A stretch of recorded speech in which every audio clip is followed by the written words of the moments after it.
چاہے ہندوستان کے معاملات جیسے بھی ہو جائیں، لیکن اگر ہم اس یقین کے ساتھ اللہ کی اس سرزمین میں زندہ رہیں گے تو یہ یقین ہمارے دل میں رہنا چاہیے کہ کوئی ہمارا کچھ نہیں بگاڑ سکتا ہے۔ والصلاة والسلام على سيدنا محمد وعلى آلہ وصحبہ اجمعین، اما بعد۔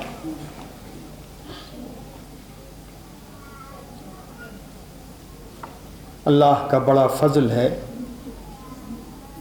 کہ اس نے مجھ کو اور آپ سبھوں کو دین کے جاننے، اس کے سمجھنے، اس پر عمل کرنے اور دوسروں کو دین کی طرف بلانے کی توفیق دی ہے، اور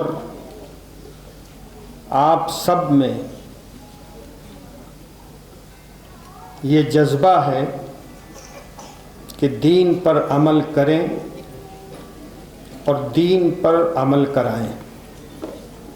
یہ اللہ کی طرف سے خاص توفیق ہے جو ہم سبھوں کو حاصل ہوئی ہے، اور اس پر اللہ کا جتنا شکر ادا کیا جائے بہت کم ہے۔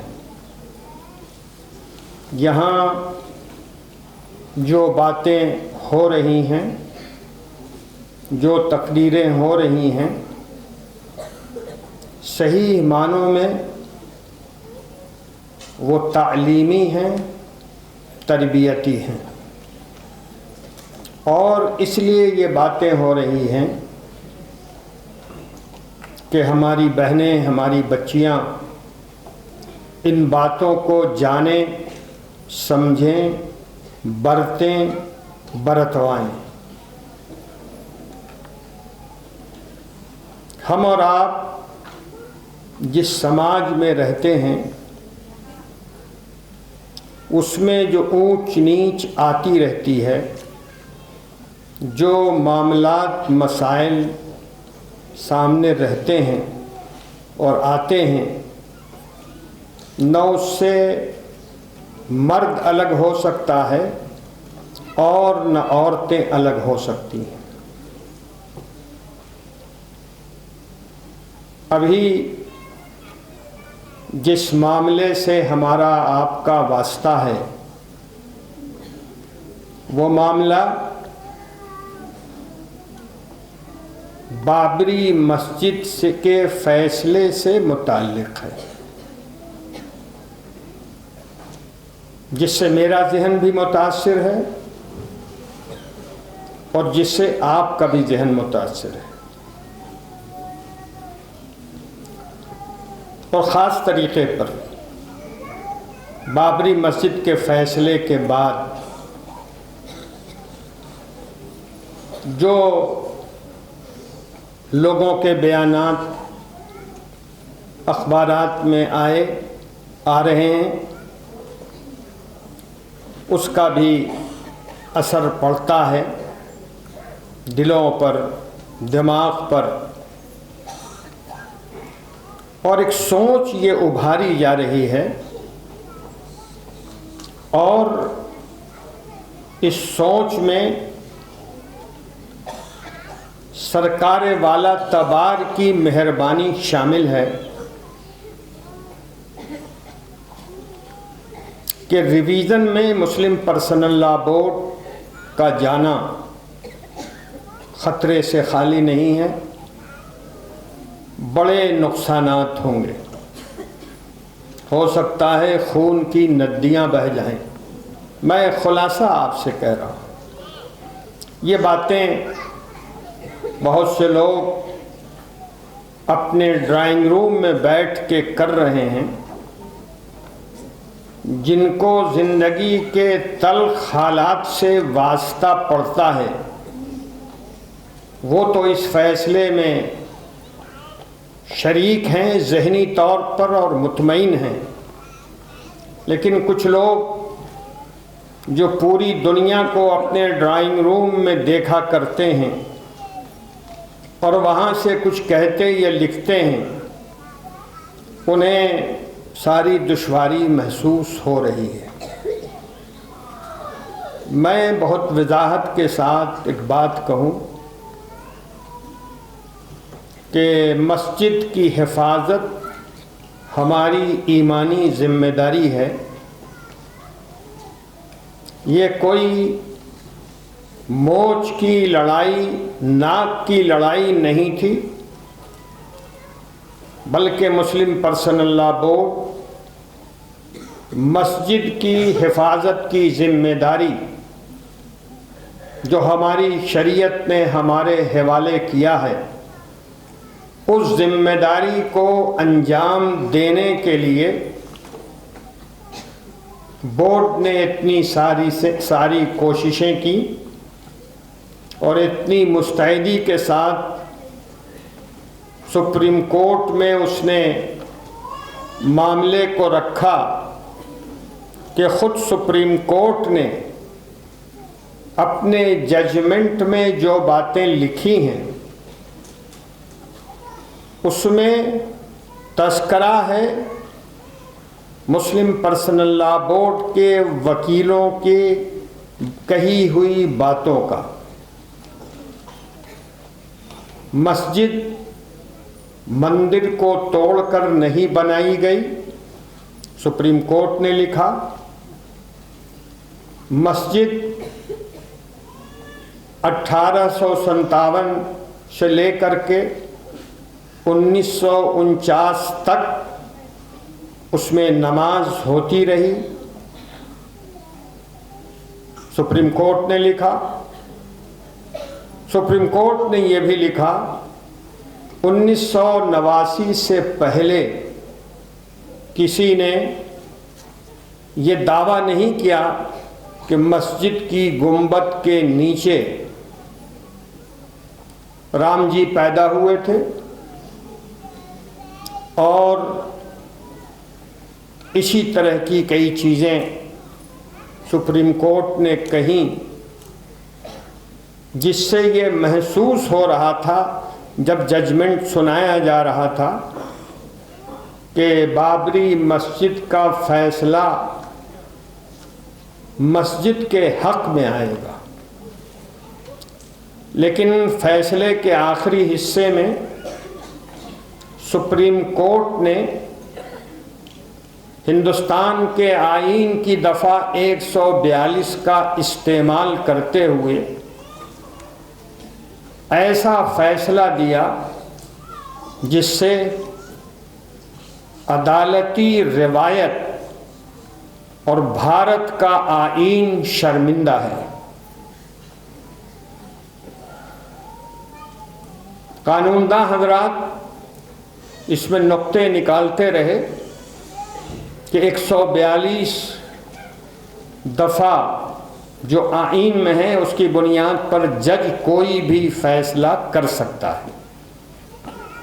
یہ بات زور شور سے کہی گئی، بعض بڑے قانون دانوں نے یہ بات کہی اور مجبوراً مجھے کہنا پڑا کہ آئین کی دفعہ 142 ججوں کو لامحدود اختیارات نہیں دیتی ہے، ججوں کو اس بات کا موقع نہیں دیتی ہے کہ فیصلے سے بالکل ہٹ کر وہ کوئی ایسی چیز کہہ دیں جو ان کی جی چاہی ہو۔ دفعہ 142 کے سلسلے میں سپریم کورٹ میں 8 مقدمات ہو چکے ہیں، ان کے فیصلے لکھے اور چھپے ہوئے ہیں۔ اس میں واضح کیا گیا ہے کہ ججوں کے اختیارات اس دفعے کے تحت محدود ہیں، متعین ہیں، اور موجودہ ججمنٹ میں جو اختیار استعمال کیا گیا ہے وہ لامحدود ہے۔ اس لیے مجھے بہت دکھ ہے مگر میرے پاس اس کے علاوہ کوئی اور لفظ نہیں ہے کہ میں یہ کہوں کہ یہ فیصلہ غلط ہے۔ اب اس کے بعد جب مسلم پرسنل لا بورڈ ریویژن میں جا رہا ہے، نظر ثانی میں جا رہا ہے، تو لوگوں نے، بڑے ذمہ دار لوگوں نے کہنا شروع کیا کہ ملک کی فضا خراب ہو جائے گی، یہ ہو جائے گا، وہ ہو جائے گا۔ لوگوں نے کہا اور لوگ ڈرا رہے ہیں۔ آپ بھی چیزوں کو سمجھتی ہیں، تھوڑی بہت عقل اللہ تعالیٰ نے مجھے بھی دیا ہے۔ اس ملک میں فسادات کا ایک لامبا سلسلہ ہے جو 1947 سے لے کر کے حال کے دنوں تک ہوتا رہا ہے۔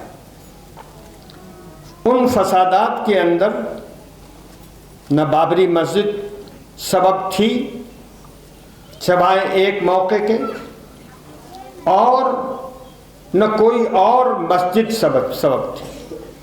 ظالموں کی جب طبیعت چاہی انہوں نے انسانیت کا جنازہ نکالا۔ اب ہمارے ہی کچھ بھائی ڈرا رہے ہیں کہ ریویژن میں چلے گئے ہیں یا فضا خراب ہو۔ جہاں تک فضا کے خراب ہونے کی بات ہے، ہمارے اندر اتنا حوصلہ ہونا چاہیے کہ چاہے کسی سبب سے یا بے سبب فضا خراب کی جائے تو ہماری بہنیں خود حالات کے مقابلے کے لیے تیار رہیں، گھر کے مردوں کو تیار رکھیں کہ اگر ظالموں کا قدم آگے بڑھے تو ہمت کے ساتھ ان کا مقابلہ کیا جائے۔ جہاں تک تعلق خون بہنے کا ہے، میں صرف ایک بات انسانی تاریخ کی عجیب و غریب حقیقت، بہت بڑی سچائی آپ سے کہنا چاہوں گا۔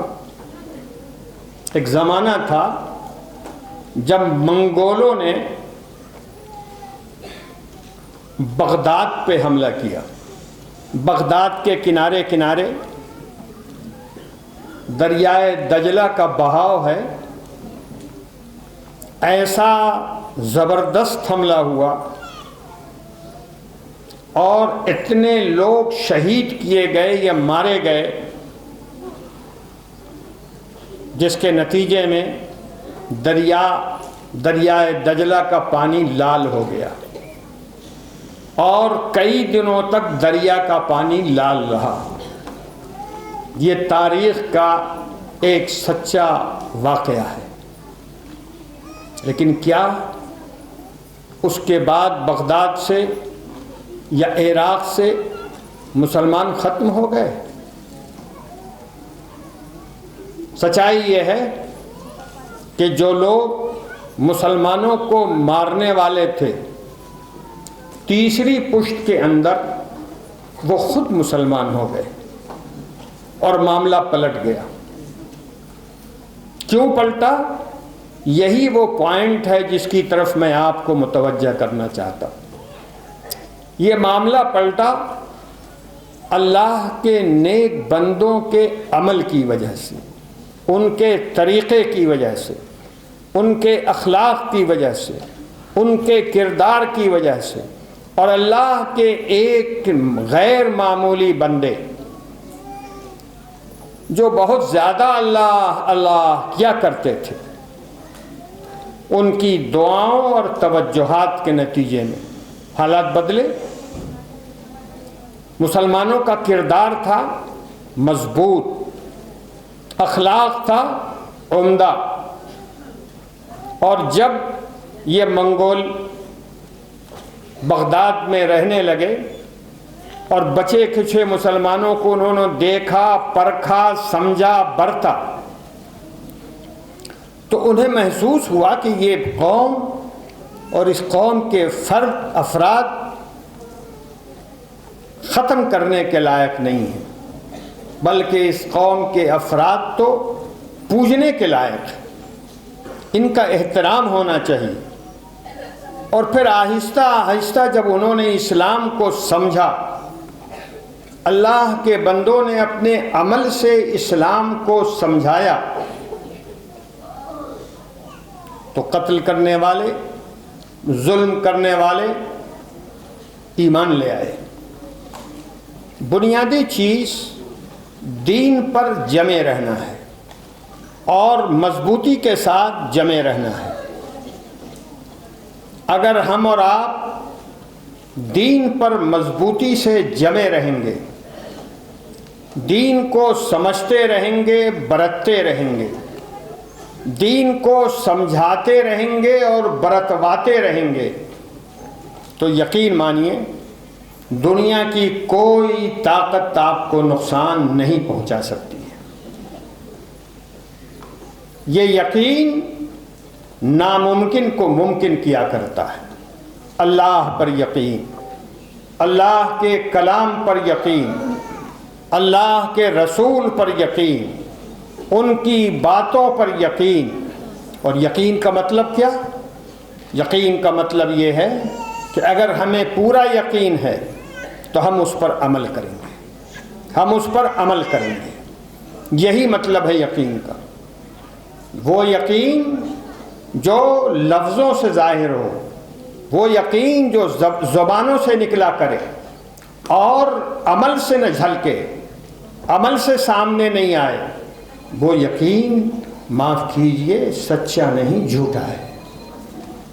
وہ یقین جھوٹا ہے۔ میں ایک بہت چھوٹی سی مثال دیتا ہوں۔ کبھی کبھی بچے ذرا زیادہ شرارت کرتے ہیں گھر پہ، کبھی کبھی ایسا بھی ہوتا ہے